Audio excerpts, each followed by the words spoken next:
When I was 17, I worked late shifts at a convenience store just off the highway. It wasn't a glamorous job, but it paid enough to cover gas and a bit of savings. I lived in a quiet town outside Pittsburgh, and after 10 p.m., the streets were usually empty. One night, my car broke down right as I was leaving work. Battery dead, totally unresponsive. I didn't have money for a tow, so I called my mom, but she didn't answer. No friends were up either. I didn't know what else to do, so I figured I'd catch the last bus home. It was about a 15-minute walk to the nearest stop. The road was dark, only a few streetlights flickering overhead. No cars, just the sound of gravel crunching under my shoes. I got to the stop and sat on the cold metal bench. The schedule said the bus would be there in 10 minutes.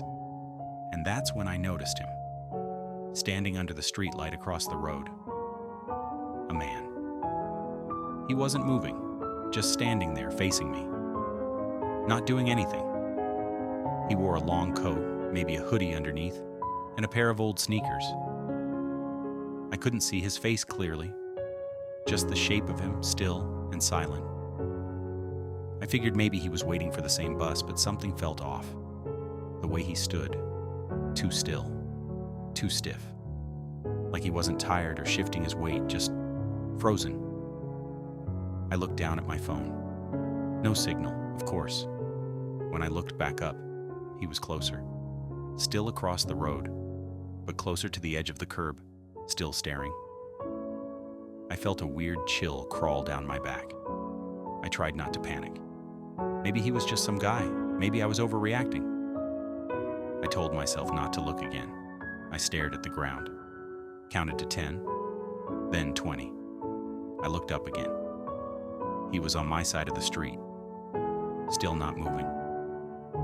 Now I could see his face more clearly under the street light. He wasn't looking at me, not really. His eyes were wide, way too wide, and glassy, like he wasn't seeing me at all, like he was looking through me. Then he smiled. Not a normal smile. His lips stretched thin and tight, but his eyes didn't change. They stayed dead, empty. I stood up, heart racing. I wanted to run, but where? The bus was supposed to be coming any minute now. "Do you need something?" I asked, trying to sound calm. He didn't answer, just smiled, and took a step forward. I backed away.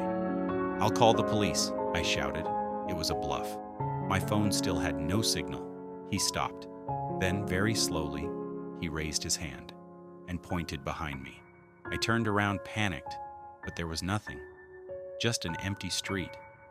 When I turned back around, he was gone. Gone. No sound, no movement. Just vanished. A bus pulled up seconds later, its headlights cutting through the dark. The driver barely looked at me as I climbed on. I asked if he saw the guy outside. He didn't answer. I sat near the front and kept glancing out the window as the bus pulled away. There was no one on the street, no sign of him at all. I got home safe that night. Never saw him again, but I take my car everywhere now. I don't trust late buses, and sometimes, when I pass that stop on my way to work, I swear I see someone standing under that street light, still, watching, waiting.